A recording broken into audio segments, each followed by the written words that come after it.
Was very active in my life, and he said, hey, you are a teenager and we're not going down this route. You are not going to have this child. You may hate me now, you'll thank me later. It wasn't forced. I was all for it. I've always trusted my father's decisions. And so when he said that, I thought, okay, I trust you. Brilliant idea. I mean, I was only 14 at the time. Let's go. Only 14 at the time. Let's go. Only 14 at the time. Somebody said Cheyenne Bryant's last profession is to go in that pulpit and become a preacher. I wouldn't be doing God's word, God's service. My testimony would be blessing everybody. So I made sure I let it be known. I was pregnant at 14 and pregnant at 16. That's how I'm able to sit on the phone with kids and teenagers like Lakia and not have sympathy but empathy for her. That brings me back to this video, and I failed to mention this, but this woman was sitting up here talking to teenagers. What I love to do, I got my master's from University of Phoenix in marriage, family, and child therapy. Then I went on to Argus University and I got my doctorate. I started college at 17, and then I dropped out of college because I bought my first home at 19. I opened up a daycare in my home. I opened up a retail store on Melrose. You guys familiar with Melrose out in Los Angeles? Melrose, the big retail excursion tourist spot that people love. I opened up 3 retail stores on Melrose, and I was putting in probably like 60, 70 hours a week. I would do VIP appointments where Stop the cap. Like, she even lied to impress children. You know what just made me lose all respect for her, even though I didn't have any respect. It's just a saying. This lady, this lady not only lied to these children, in the obituary of her father, this lady has these people calling her a doctor. Now, Dr.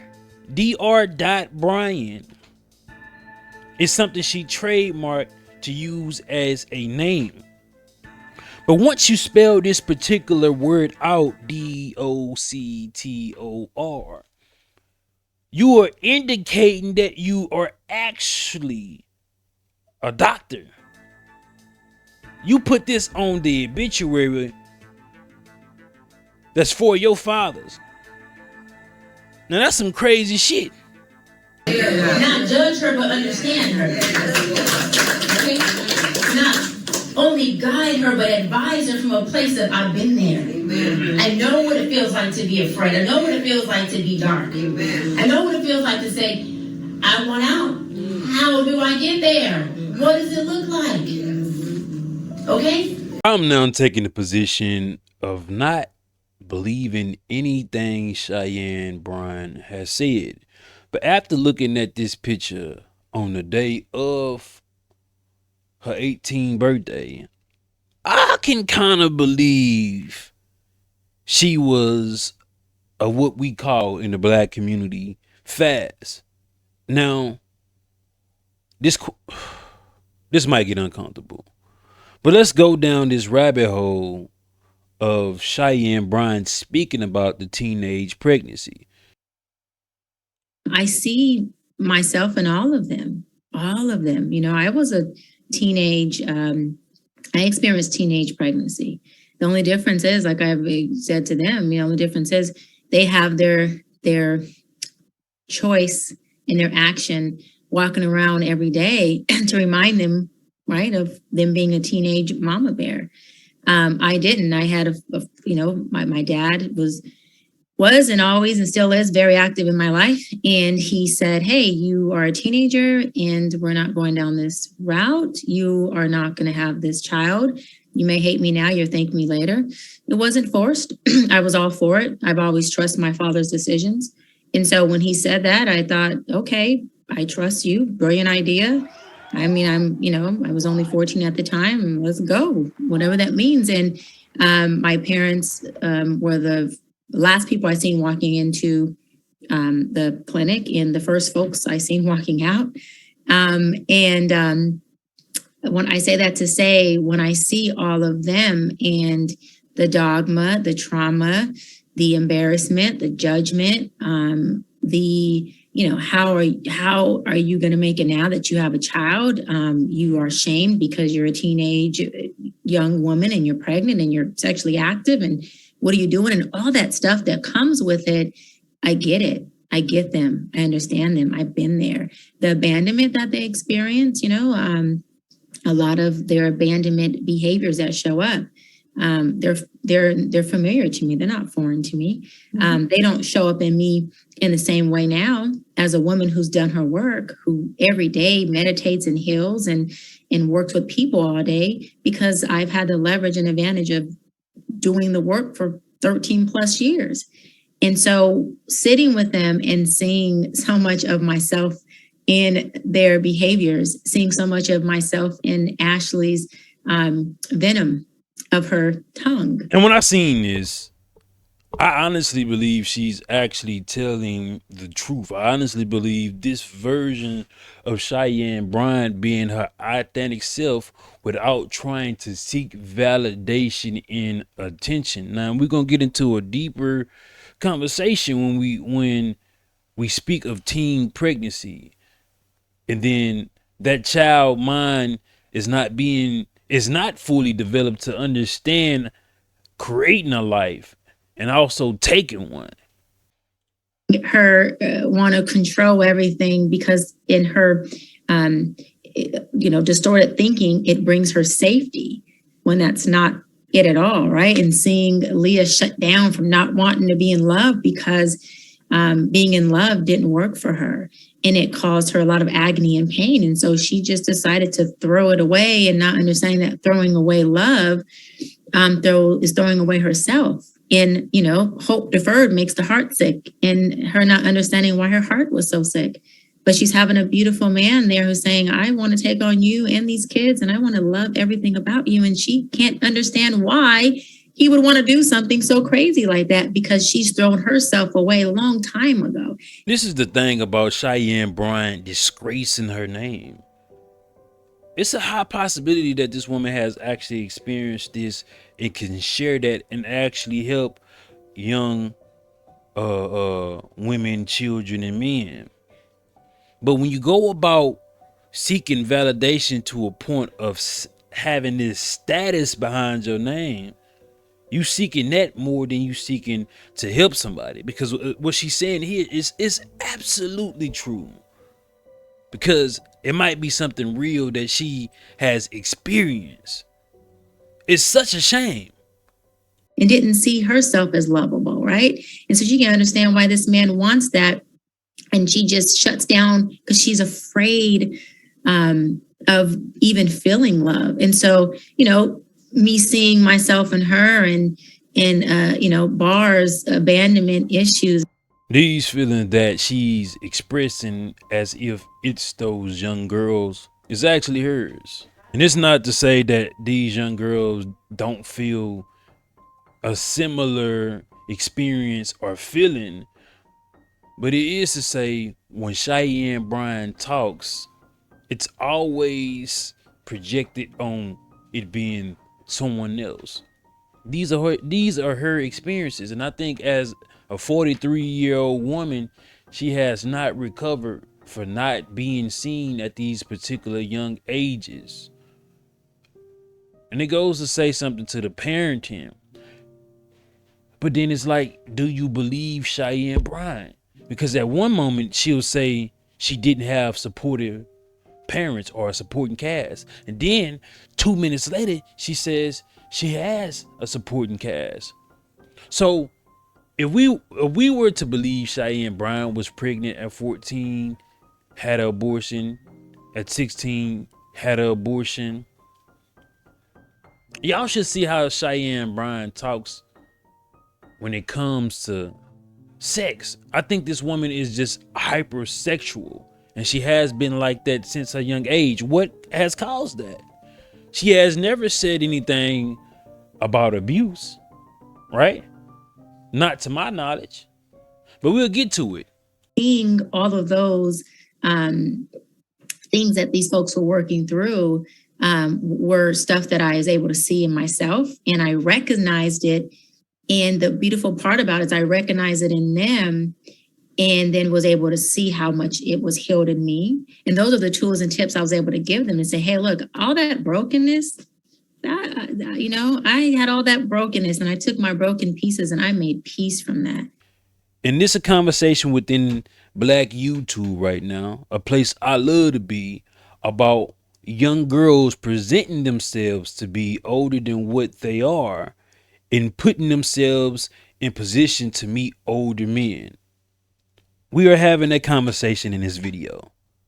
If you don't like it and you fail to understand or attempt to misunderstand purposely, that's on you. Everybody know my sentiment and how I feel about these conversations. But we're going to keep on having these conversations. Let's get into it. Without knowing the age of Cheyenne Bryant at this particular point, and we looking at this image, right? I did a poll on my Instagram where 70% of men and majority women thought this young girl on her 18th birthday was at least 21 years older. Now, you got some women that I spoke with, be it egregious and having fair takes, that said they can tell that she was underage by her face. Now, I'm saying it's a lot of Black women that look younger than what they really are, and they older. Oh, the youthful eyes, the face. It looks like a teenager that's trying to appear old, or trying to, I guess, appear like she looks older. I think the disingenuous thing about it, or the natural thing about the few women I asked about this shit, is why didn't y'all look at the attire? Why didn't y'all speak on the attire? Because when a man see this, and we're visual creatures, right? We gonna believe, like the 70% of men and women believe, that this particular girl is older than what she is. Now, here comes the parenting part, where you have to address this situation. Also, I hate when somebody say you should know. You know what I'm saying? You should know that this is a underage girl. Get the fuck out of here. For the most part, you can identify a young girl who can potentially be underage. Like, this is like at a high clip. But you can't tell me you looking at this particular picture and say, hey, that's an underage girl. Who allows their child to be so revealing with that particular attire back in 2000? Right? And then it was a conversation in the space about these particular girls that dress like goddamn Cheyenne Bryant sneaking into these spaces where older men are. And they still saying, well, you should know. It's not realistic. Especially when you're in an environment expecting everybody to be of age. Then they bring the caveats in. It's not about a caveat. It's about this particular conversation about make sure your young girls dress their age. Just like my parents did with my sisters. Made sure they weren't wearing no goddamn lipsticks, weaves, too tight clothing. Because a man will take that visually as if your daughter is of age. Now, most men aren't predators as y'all would like to believe, especially some of these women with these egregious feminist fucking takes. Most men aren't predators. I had a conversation, which was a great conversation, about if the age of consent was low enough, men would still abide by these laws, and they would partake in these particular behaviors. They want to go as egregious as 12. If the law allowed men to date 12-year-olds, then men would do it. Y'all know my pushback to that? The age of consent in over 30 states is 16 years old. Why the fuck y'all don't see more grown men with 16-year-olds? If it's a age of consent, if men abide by the rules and the law, why don't y'all see that more often? Maybe because most men aren't fucking predators, and it's a fact. Then the conversation I had, which was a great one, the lady was like, well, most men, they have daughters and wives and nieces, and they wouldn't act upon this because it would be shameful in society and religion. And so I'm saying, okay, so you telling me men are rationalizing not to abide by the law because there's certain stigmas and you know what I'm saying, deterrence, which will also mean most men aren't predators. Because today in 2026, there's 30 states. If men wanted to take advantage of that, they would. Why don't they? Most men aren't predators. Most men see a young girl and say, oh, I got a young daughter. I wouldn't want a man to be a predator and prey on her. I got a young sister. I got nieces, or, you know what I'm saying? That's how most men are.